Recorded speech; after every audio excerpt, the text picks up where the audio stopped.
बिस्मिल्लाहिर्रहमानिर्रहीम। अस्सलाम वालेकुम नादरीन, आप यूट्यूब चैनल देख रहे हैं। मैं इमरान खान। इस वक्त जब मैं ये वीडियो रिकॉर्ड कर रहा हूँ तो पाकिस्तान में दहशतगर्दी के दो बड़े वाक़यात हैं, एक इस्लामाबाद में और एक वाना में। इस्लामाबाद का जो जुडिशल कॉम्प्लेक्स है उसके बाद दहशतगर्दी हुई है और धमाका हुआ। उसके नतीजे में जो अब तक की इतलात हैं उनके मुताबिक 12 अफराद जाँ बहक हो गए और ख्वाजा आसिफ ने फ़ौरी तौर पर इस वाक़े को काबुल के साथ जोड़ा और जब उन्होंने बात की तो उन्होंने अफ़गानिस्तान को जो है वो इसके अंदर शामिल किया। और इसके अलावा जो एक और वाक़या हो रहा है वो हो रहा है इस वक्त वाना में। वाना में गुज़िश्ता रात से ही दहशतगर्दी का एक वाक़या रिपोर्ट हुआ और उसमें कुछ दहशतगर्द एक धमाका करके वाना कैडेट कॉलेज के अंदर दाखिल हो गए। नुकसानात के हवाले से अभी तक किसी किस्म की कोई इत्तला नहीं दी गई और मीडिया को कोई चीज़ विटनेस भी नहीं हुई। वहाँ सिर्फ सोर्सेज बता रहे हैं, इंफॉर्मेशन दे रहे हैं और वो सोर्सेज जो हैं वो DGISPR के सिक्योरिटी फोर्सेस के सोर्सेज हैं और उनका ये कहना है कि एवैक्यूएशन की जा रही है। जो वहाँ पे कैडेट्स हैं उनको निकाल रहे हैं और जो वहाँ पे उसाब्स हैं उनको निकाल रहे हैं। कुछ 600 के करीब 500-600 के करीब 5 से 600 के बीच में लोग थे जो वहाँ पे मौजूद थे और दहशतगर्दों को कहा जा रहा है जी कॉर्नर किया गया और उनके साथ लड़ाई चल रही है। जो तादाद बताई गई, एक तो धमाका हुआ था वहाँ पे, उसके अलावा ये बताया गया जो मल्टीपल इतलात सिक्योरिटी ज़राए से जो आई उनके मुताबिक भी कोई 3 दहशतगर्द हैं और उनके साथ लड़ाई चल रही वाना में गुज़िश्ता रात से। ये एक सिचुएशन वहाँ से रिपोर्ट हुई है। अब वहाँ पे कोई जर्नलिस्ट तो जाके कवर कर नहीं सकता, कोई ऐसा शहरी इलाका तो है नहीं, वो फ़ौज के ज़ेरे कंट्रोल एरिया है, तो उसको जो है वो फिर खुद ही सिक्योरिटी फोर्सेस बताएंगी वहाँ क्या हुआ। जो वो बताएंगे उसके ऊपर ही आपको इन्हिसार करना पड़ेगा। इस्लामाबाद का जो वाक़या है वो इंतहाई अफसोसनाक एक वाक़या है और एक वकील के बारे में बताया जा रहा है कि वो भी शहीद हो गए हैं, वकील साहब। उसके अलावा 12 लोग टोटल हैं जो जाँ बहक हो गए इस इंसिडेंट में, वो शहीद हो गए। और ये खुदकुश धमाका, इसके बारे में कहा जा रहा है कि ये धमाका खुदकुश था और खुदकुश हमलावर का कोई सर भी मिला है। अब ये इस्लामाबाद जुडिशल कम्प्लेक्स है इस्लामाबाद में, तो लड़ाई जो है वो अब इस्लामाबाद तक पहुंचना शुरू हो गई है। लेकिन जब ये धमाका और ये चीज़ें हो रही थी तो उस वक्त कौमी असम्बली में बात इन पे नहीं की जा रही थी। जब पाकिस्तान में इतने बड़े इंसिडेंट हो रहे हों, आपके फेडरल कैपिटल के अंदर धमाका हो जाए, तो दुनिया का कोई भी मुल्क होगा वो फौरी तौर पे अपनी डिबेट को शिफ्ट करेगा और यहाँ ले जाएगा। लेकिन क्योंकि कौमी असम्बली में हर हाल में इस तरमीम को पास करवाना है जिसमें फ़ील्ड मार्शल आसिम मुनीर साहब को इस्तिस्ना और ताहयात नौकरी और बहुत सारी चीज़ें उसके अंदर शामिल हैं वो उनको मिलेंगी, तो क्योंकि वो तरमीम वहाँ पे पास हो रही है तो सिक्योरिटी के ऊपर, दहशतगर्दी के ऊपर किसी रुकन ने बात नहीं की है, सच ये तफसीली बातचीत नहीं की, डिबेट को शिफ्ट नहीं किया गया। हत्ता कि ये काम इतना ज़रूरी है, एक्सटेंशन, इस्तिस्ना, मुराद, सारी ज़िंदगी, ताहयाती, ये चीज़ें इतनी ज़रूरी हैं कि अज़ान की आवाज़ आई और नमाज का वक्फ़ा भी नहीं किया गया। ये नॉर्मली ऐसा होता नहीं है, कभी असम्बली में अज़ान की आवाज़ आती है तो फ़ौरन कहते हैं जी अब नमाज का वक्फ़ा कर लें, लेकिन ये काम शायद ज़्यादा ज़रूरी है तो इस काम को जारी रखा गया। दूसरा, जो लोग दावा कर रहे हैं वो बार बार कहते हैं जी इरफान सिद्दीकी साहब के साथ भी बड़ी ज़्यादती की गई है, एक लंबी वफ़ादारी है उनकी, लेकिन उसके बावजूद कल सेनेट का इजलास मुलतवी नहीं किया गया। लेकिन कोई बात नहीं, वो तो ये चीज़ें होती रहती हैं, ये चीज़ें होती रहती हैं। सियासत के सीने में दिल नहीं होता। अगर तो ये सच है तो ये अफसोसनाक बात है।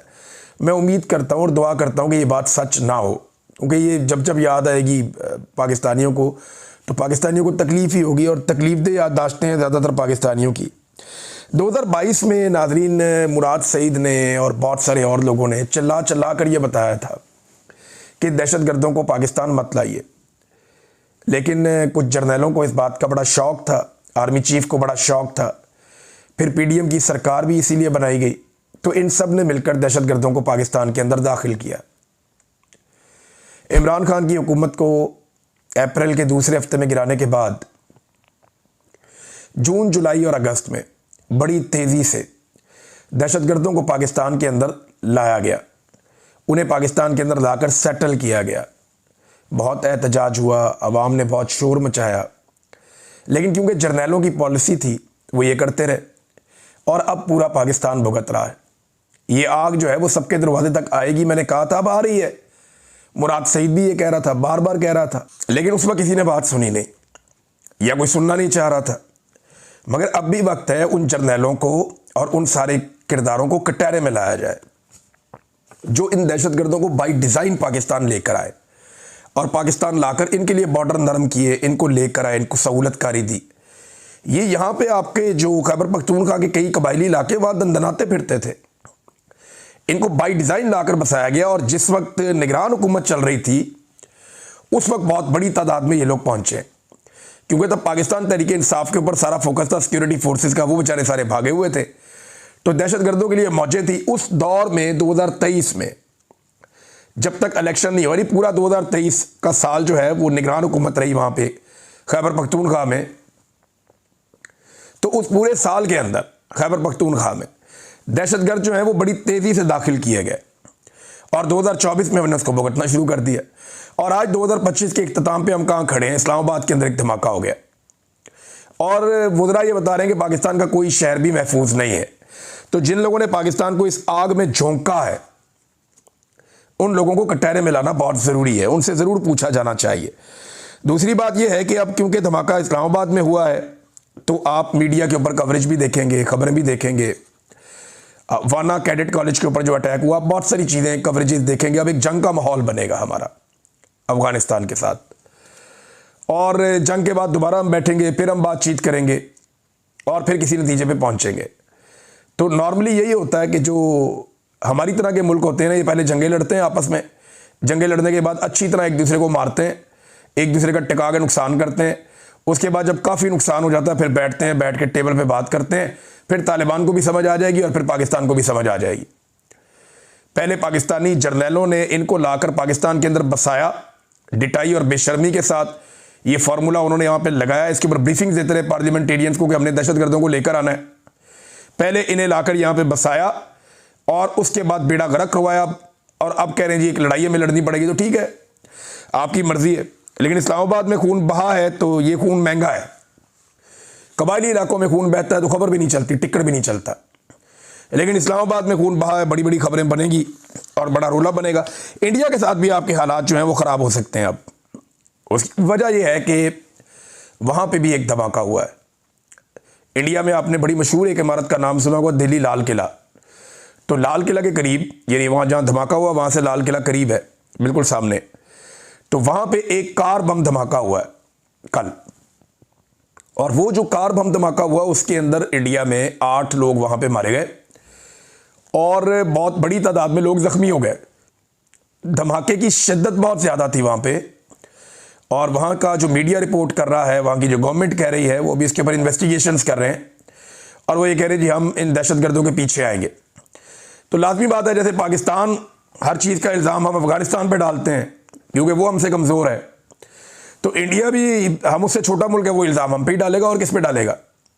अब इंडिया इल्ज़ाम उठा के कहीं यूरोप में तो नहीं ले जाएगा, वो हम पे ही डालेगा, चाहे उसकी अपनी नाअहली हो, चाहे उसकी अपनी नालायकी हो, लेकिन इंडिया इल्ज़ाम पाकिस्तान पे डालेगा। अच्छा, जो वाना वाला अटैक है ना, उसमें इनिशियली जो सिक्योरिटी फोर्सेस के ज़राए उन्होंने ये कह दिया, ये कंफर्म कर दिया कि ये दहशतगर्द ना सिर्फ अफ़गानी है, अफ़गानिस्तान से आए हैं, बल्कि अफ़गानिस्तान के साथ राब्ते में भी हैं। उन्होंने ये पहले ही कह दिया कि जनाब अभी ऑपरेशन मुकम्मल नहीं हो, लेकिन पहले ही उन्होंने ये बता दिया कि जनाब ये अफ़गानिस्तान के साथ लिंक्ड हैं जो यहाँ पे दहशतगर्दी कर रहे हैं। तो और ख्वाजा आसिफ ने इस्लामाबाद वाला अफ़गानिस्तान के बारे में बताया, और साथ ये भी कहते हैं कि ये फितनतुल ख़वारिज हैं और ये इंडिया इनको सपोर्ट करता है, इंडियन फंडेड है। तो पाकिस्तान ने अफ़गानिस्तान और इंडिया के ऊपर इल्ज़ाम लगाया। अब इंडिया के ऊपर जो धमाका हुआ उन्होंने अभी इसकी इंक्वायरी करने के बाद इल्ज़ाम लगाना है, और ज़्यादा इम्कानात यही है कि वो पाकिस्तान के ऊपर ही मलबा गिराएंगे जैसे वो हमेशा करते हैं। तो ये खित्ते के अंदर एक नई लड़ाई वाली सूरत बन सकती है। और मैं आपको एक चीज़ बता दूं, लड़ाई जो है ना वो फौजी जर्नैलों को हमेशा सूट करती है, या जो फाशिस्ट हुक्मरान होते हैं उन्हें बहुत सूट करती है। जैसे प्यूटन है, वो रशिया एक लड़ाई लड़ रहा है 3 साल से, तो प्यूटन और उसके जर्नैल सारे हीरो हैं अपने मुल्क में। सेम टाइम में जो ज़ेलेंस्की है वो और उसके जर्नैल हीरो हैं अपने मुल्क में, यूक्रेन। तो ये जंग का कानून होता है। जब इंडिया और पाकिस्तान की भी लड़ाई हुई है तो इंडिया के अंदर बहुत प्रोपेगेंडा किया गया है, जनाब पाकिस्तान को उन्होंने बहुत नुकसान पहुंचाया, बड़े मिसाइल मारे, बड़ी इमारतें तबाह की, बड़े बंदे मार दिए, बड़े फौजी शहीद कर दिए। उन्होंने ये कहा ना, इंडिया का मीडिया, वो उन्हें प्रेज कर रहे हैं, वहाँ के जर्नैल, वहाँ का मोदी, वो वहाँ हीरो बन रहे हैं। इसी तरह पाकिस्तान ने कहा जी हमने तैयारी गिरा दी है, ये रियलिटी भी है। तो यहाँ का मीडिया, हम लोग सारे हम कह रहे हैं हमारी फौज जीती है, तो हमारे जर्नैल खुश हो रहे हैं, हमारे लोग खुश हो रहे हैं। इसी तरह जो अफगानिस्तान और पाकिस्तान का आपस में मार्का हुआ, वहाँ पे भी इसी तरह है कि अफगान वहाँ पे पूरी तरह से मुतमईन है कि जनाब हमने बहुत मारा, और पाकिस्तानी यहाँ पूरी तरह से मुतमईन है कि हमने बहुत मारा। तो जब भी कोई जंग लगेगी तो फ़ायदा तो जर्नैलों का होता है, चाहे उधर हो जाए चाहे इधर हो जाए। कौम का फ़ायदा तब होगा जब पाकिस्तानी जर्नैल कश्मीर को आज़ाद करवा के दे देंगे। हम कहेंगे जी कमाल हो गया, ज़बरदस्त काम कर दिया सर आपने कश्मीर आज़ाद करवा दिया, हमारी दिली ख्वाहिश पूरी हो गई, अब हम कश्मीर में अपने घरों में जा सकते हैं। फिर तो हम ये कायल हो जाएंगे ना। या आप वो सारे स्ट्रक्चर जो इंडिया ने हमारे पानियों पे बनाए हुए हैं, वो सारे आप पलक झपकने में तबाह कर दें। We have the capacity. अगर आप वो तबाह कर दें तो हम कहेंगे जी हमारे जर्नैलों ने कुछ फतह किया, कुछ हासिल किया। लेकिन नॉर्मली होता ये है कि जंग के बाद जो है जर्नैल हीरो बन जाते हैं, दोनों तरफ के। वो उधर के उधर बन जाते हैं और इधर के इधर बन जाते हैं, क्योंकि जंग का नतीजा कुछ भी हो, इंटरनेशनली कोई कुछ भी कहता रहे। अब ये तो तैयारे गिरने के बाद मोदी की किस्मत ही खराब थी, बेड़े गर्क हो गया उसका, और डोनाल्ड ट्रंप ने उसको चिढ़ा चिढ़ा के आलमी सतह के ऊपर उसका और ज़्यादा सत्यानाश किया है। बहरहाल हमारे लोगों का खून महंगा है, हमारे कबायलियों का खून सस्ता है। इस्लामाबाद के वाक़े के ऊपर ज़्यादा रद्द-ए-अमल आएगा, जबकि बाकी वाक़यात पे इतना रद्द-ए-अमल नहीं आता। एक नौजवान है नादरीन, आलमज़ेब महसूद नामी, इसका फेसबुक के ऊपर एक अकाउंट है, आप जाके देख सकते हैं। कोई 2,80,000 के करीब इनके फॉलोअर्स हैं। ये जो है इन्होंने, सुहेल अफरीदी ने स्टेटमेंट दिया, जिस स्टेटमेंट के ऊपर सुहेल अफरीदी साहब पे एक मुकदमा भी दर्ज हुआ कि मस्जिद में ला के फ़ौज ने कुत्ते बांध दिए, और जब हमने कहा तो जवाब आया कि आप और ये एक जैसे हैं। तो वो जो स्टेटमेंट सुहेल अफरीदी का है, इसकी तस्दीक की है ये नौजवान ने, आलमज़ेब महसूद साहब ने। इन्होंने 2